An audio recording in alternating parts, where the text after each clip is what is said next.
Senate में practice and procedure तरमीमी ordinance 2024 पेश कर दिया गया। वफाकी वजीर कानून आजम नज़ीर तारड़ ने ऐवान में प्रैक्टिस एंड प्रोसीजर तरमीमी ऑर्डिनेंस पेश किया। मजीद जानते हैं डॉन न्यूज़ के नुमाइंदे उमैद अली से। उमैद, बताइएगा ऑर्डिनेंस पेश करने के बाद क्या प्रोसेस फॉलो होगा? जी देखिए, बिल्कुल इस वक्त सेनेट के इजलास की कार्रवाई जो है मामूल के मुताबिक जारी है। कायम मकाम चेयरमैन सेनेट सदाल खान नासिर के सेनेट इजलास शुरू हुआ।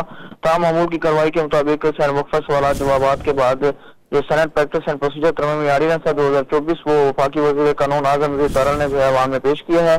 तमाम सेनेट ने जो प्रैक्टिस एंड प्रोसीजर तरमीमी ऑर्डिनेंस है मुतलका कायमा कमेटी को सपुर्द किया है। जो मुतलका कायमा कमेटी है वो इस पर मजीद जो है डेलिब्रेशन करेगी, गौर खोज करेगी और उसके बाद जो है इसको बिल की सूरत में लाया जाएगा। जी बहुत शुक्रिया उमैद।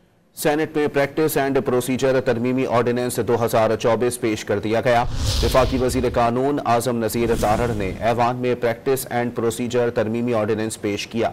मजीद जानते हैं डॉन न्यूज़ के नुमाइंदे उमैद अली से। उमैद, बताइएगा ऑर्डिनेंस पेश करने के बाद क्या प्रोसेस फॉलो होगा? जी देखिए, बिल्कुल इस वक्त सेनेट के इजलास की कार्रवाई जो है मामूल के मुताबिक जारी है। कायम मकाम चेयरमैन सेनेट सदाल खान नासिर के सेनेट इजलास शुरू हुआ। तमाम मामूल की कार्रवाई के मुताबिक सेनेट मुख्तलिफ सवाल जवाब के बाद जो सेनेट प्रैक्टिस एंड प्रोसीजर तरमीमी ऑर्डिनेंस है 2024 वो वफाकी वज़ीर कानून आजम नज़ीर तारड़ ने जो है अवाम में पेश किया है। तमाम सेनेट ने जो प्रैक्टिस एंड प्रोसीजर तरमीमी ऑर्डिनेंस है मुतलका कायमा कमेटी को सपुर्द किया है। जो मुतलका कायमा कमेटी है वो इस पर मजीद जो है डेलिब्रेशन करेगी, गौर खोज करेगी और उसके बाद जो है इसको बिल की सूरत में लाया जाएगा। जी बहुत शुक्रिया उमैद।